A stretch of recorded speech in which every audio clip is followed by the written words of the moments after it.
Have you realized that some people can change the entire environment just by ceasing to participate? They don't need harsh words, they don't create drama, they simply step away, and suddenly everything changes.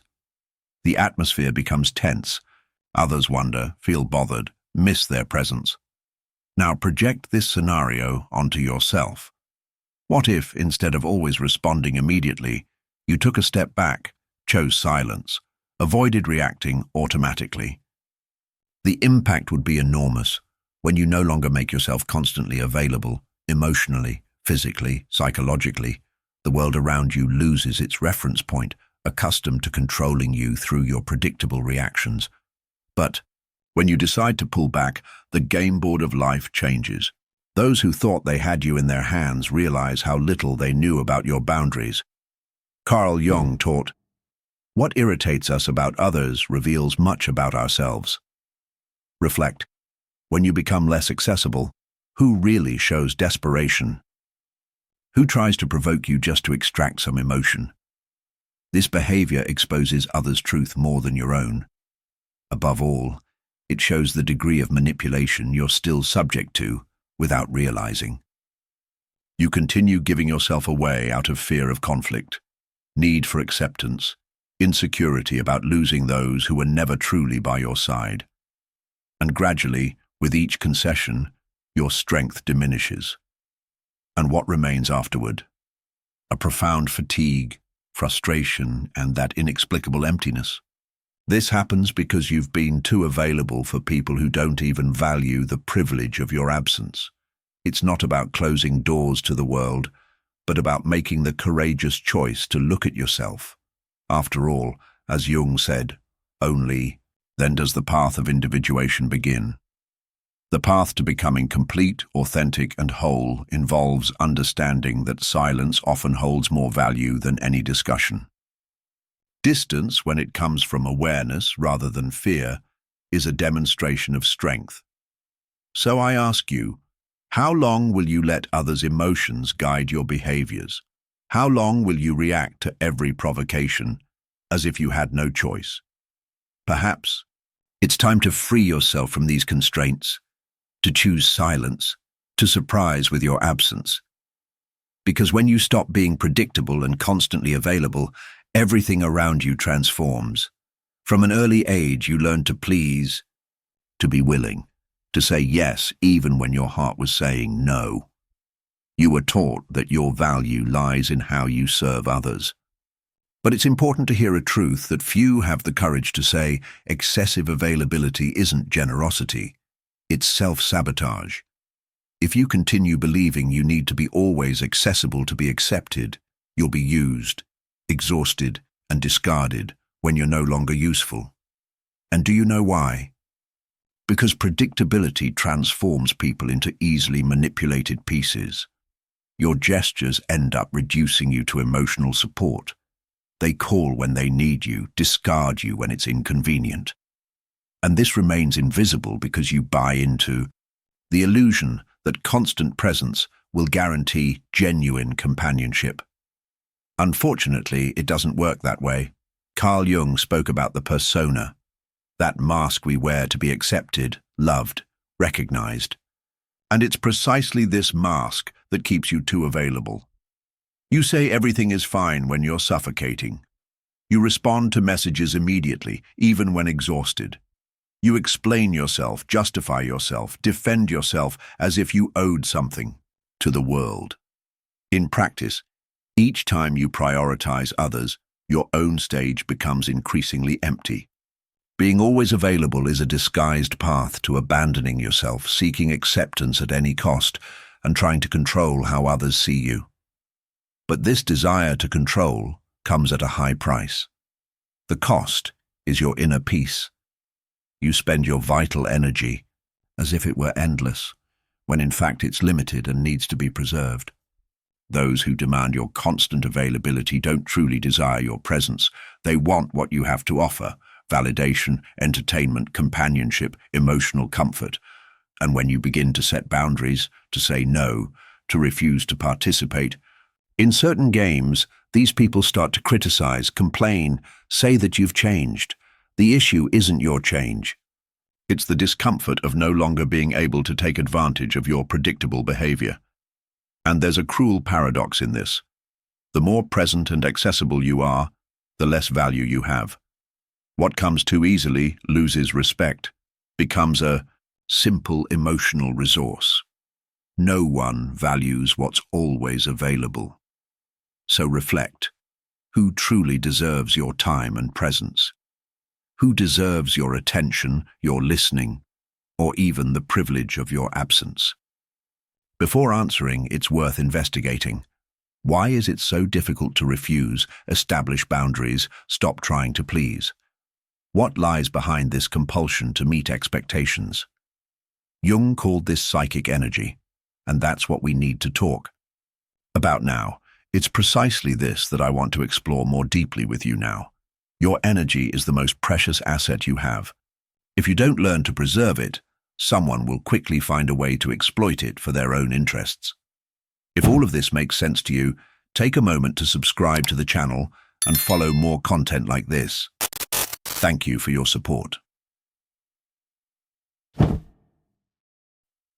Jung viewed the human mind as a complex energy field, not as an automatic machine.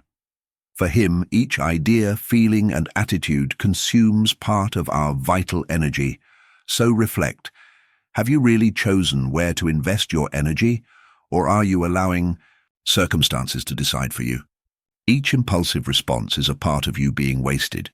Each time you try to please those who don't value you, engage in futile debates, or defend yourself against empty criticisms, your inner strength drains away, and none of this strengthens. The more resistance we put into something, the more we become prisoners of that process. Those who live exhausted aren't weak. They're just spending energy in the wrong place. The real risk in all this? You become vulnerable.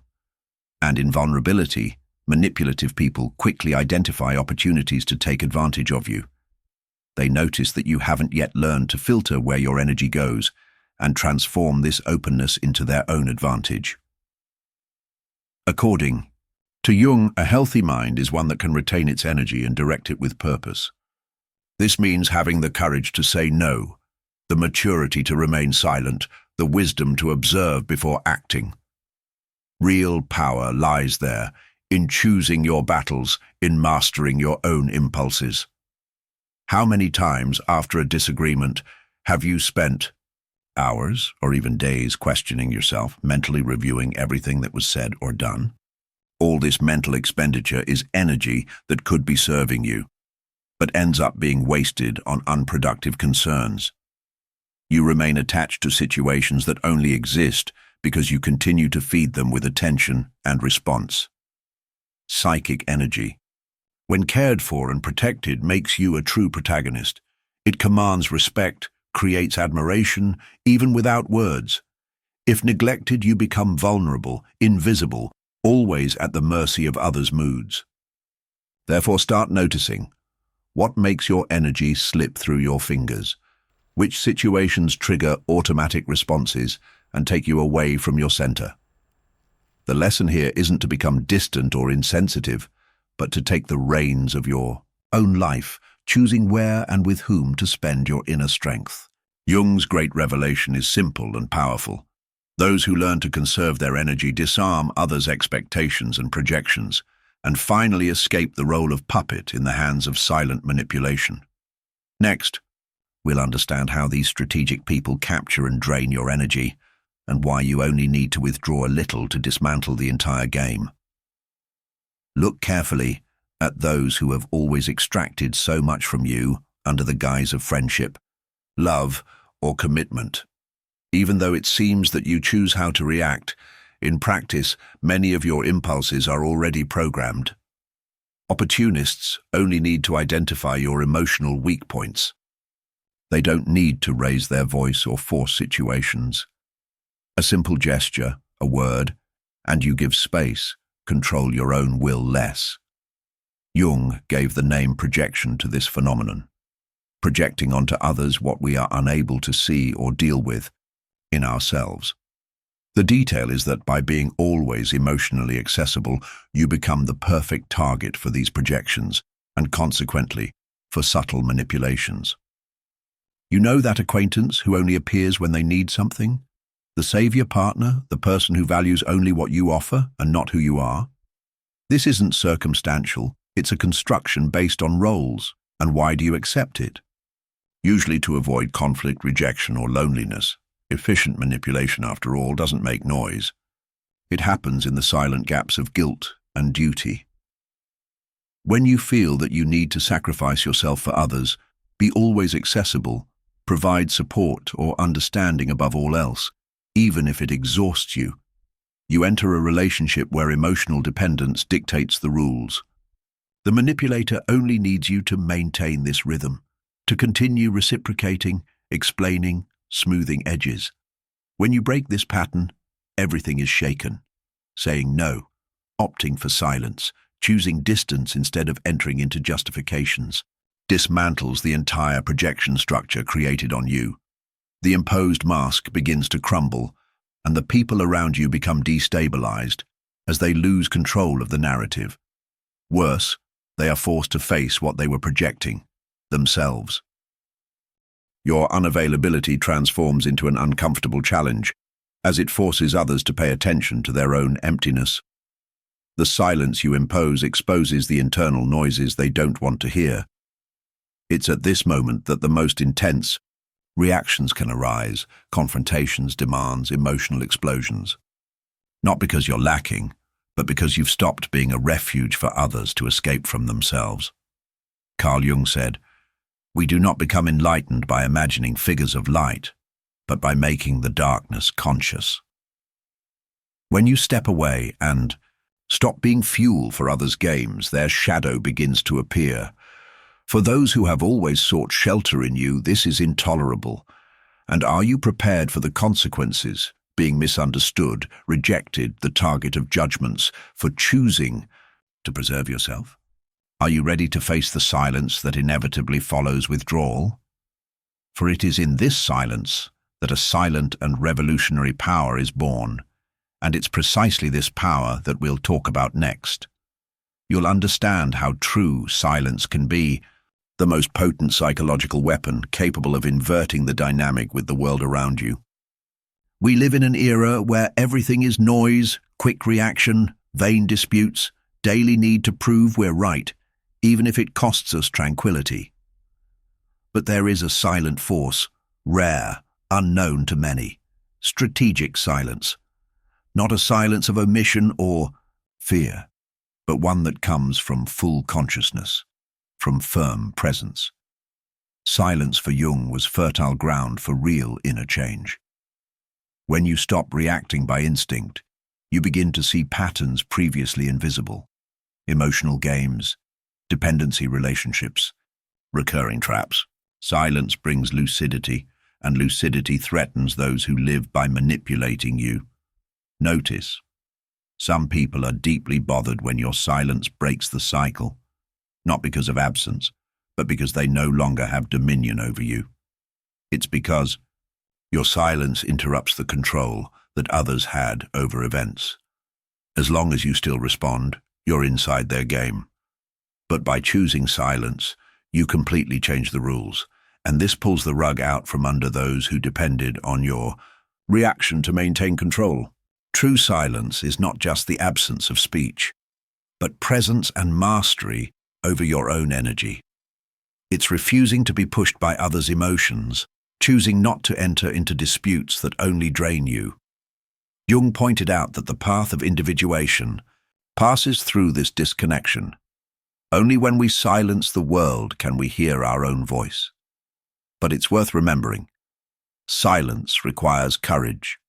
It pushes away those who only approach to benefit from your function, makes you misunderstood by those who could only see you through their own expectations. It makes it seem like you've become cold or distant, but this is just the reaction of those who never cared about what you really feel, only about what you offer. There is a painful lesson in this moment. With maturity, you become more discerning. With your words, because you understand that each phrase consumes energy, and not everyone deserves access to your depth. Sometimes silence is not running away, it's taking a position. It's remembering that you don't need to prove your truth to anyone. Silence is uncomfortable because it's an inescapable mirror. It forces others to deal with their own mental noise. And generally, this discomfort says more about the other person than any justification of yours. Your absence never needs to be explained. Those who feel threatened by it make clear how much they depended on your involvement to maintain their own balance. The most transformative silence isn't the one that disconcerts others, but the one that heals you. It's in the silence of self-knowledge, far from the need for applause or acceptance, that true restoration begins. In this intimate space, free from external pressures, your energy begins to circulate again, and your essence finds the chance to flourish. This is the next step in our conversation. It's not enough to contain the outside world. It's fundamental to re-educate how you care for your energy from within, knowing where to deposit it, where to cultivate it, and where to never allow it to be depleted. It's time to learn to be selective with what touches and nourishes your soul. Having awareness without acting is just a subtle way of deceiving yourself. True change happens when you actually commit to being selective with your energy and presence. This requires courage and emotional discipline. Conscious unavailability isn't coldness or arrogance, it's self-respect. It's the end of that old obligation to be always within reach of any person for anything at any moment. It's about reclaiming command of your time, your attention, your inner peace. And this begins with simple details, not responding impulsively to every message, allowing yourself a pause before reacting, stepping away from unnecessary discussions, turning off notifications without a guilty conscience, saying maybe later, saying I'm not interested right now, and when necessary, simply not participating. Even more important, your absence doesn't need justification. Silence is self-sufficient. You only answer to yourself. For some, this will be unacceptable, because by withdrawing from explanations, you break the cycle of the narrative where you were always the easy and predictable support. Carl Jung understood that every process of individuation passes through isolation, not a depressive isolation, but a sacred isolation, a time of inner retreat in which you relearn to listen to your own voice without interference from the world, in which you reconstruct your identity, not based on others' gaze, but from your own center. Want a real thermometer for your evolution? Notice how some people begin to distance themselves as you become more selective with your energy. Notice who tries to destabilize you when they realize you no longer react as before. Observe who accuses you of having changed precisely when you begin to prioritize your own peace. None of this is a sign of error. They are clear marks of your process of freedom. At first, being unavailable can hurt. Guilt appears, as does the feeling that you're being selfish or too severe. This discomfort is part of the journey. After all, you've spent years conditioning yourself to always put yourself second. The novelty of change affects not only you, but mainly those who built comfort and power on your old pattern. Conscious unavailability is the essence of autonomy. When you learn to say no to what harms you, you're saying yes to your own integrity.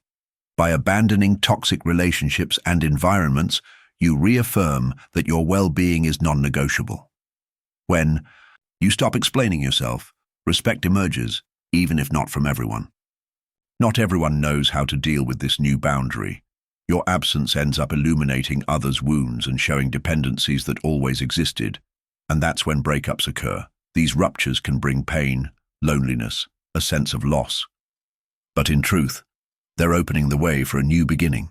Silence and self-embrace are doors to a rebirth, and that's what we'll address in the final part. The rebirth of those who have the courage to be misunderstood, to walk alone, and thus become whole in themselves. There comes a moment when it's necessary to understand. The solitude of those who truly seek to mature is a sacred path to inner freedom. When you stop being always available, something profound happens. Silence emerges, heavy and uncomfortable at first, making you question your choices, doubt if you're exaggerating or if you're abandoning valuable people. But this silence soon ceases to be merely an absence of noise. It becomes a balm, bringing cleansing, serenity, and healing. Gradually, this external absence converts into internal presence. Solitude is born, that sensation of completeness that only arises when you are whole with yourself. Solitude of one who no longer needs to sacrifice their essence to please or maintain connections. There where confusion once reigned, lucidity now emerges. In place of anxiety, peace sprouts. And in the space of neediness, finally grows the strength to be who you are. Jung affirmed that individuation, becoming genuinely yourself, requires this temporary withdrawal from the collective, this shedding of masks, and the courage to tread the path of your own authenticity. By becoming unavailable, you're not denying the world. You're affirming yourself. It's the moment when you abandon the role of supporting character in others' stories and assume the protagonism of your own life. The discomforts, criticisms, and distancing merely reveal who only valued the presence that served them. Now that you've changed the rules, you realize true freedom begins with this rupture. Inevitably, there will be separations, distancing, confusion. But what seems like loss is, in reality, a reunion with your true identity. In place of noise, there is space to be whole, to be respected, even if only by those who will value your essence and not your role. By choosing to spare yourself, you become exceptional, valuable, present, whole. It's the beginning of your rebirth. Shallow relationships no longer fulfill. Emotional crumbs are not enough. Games lose their effect. Only what truly makes sense to your soul remains. If you're still here, it's a sign that you've already awakened to this calling. You've already realized that nothing compensates for abandoning yourself. True self-love is that which chooses itself, even when the price is walking alone for some time. I want to know, are you prepared to face judgments in the name of your growth, to be misunderstood and even so remain faithful to yourself? If yes, write in the comments, "I choose my peace." Continue to the next video. Your process has begun, and it's just the beginning.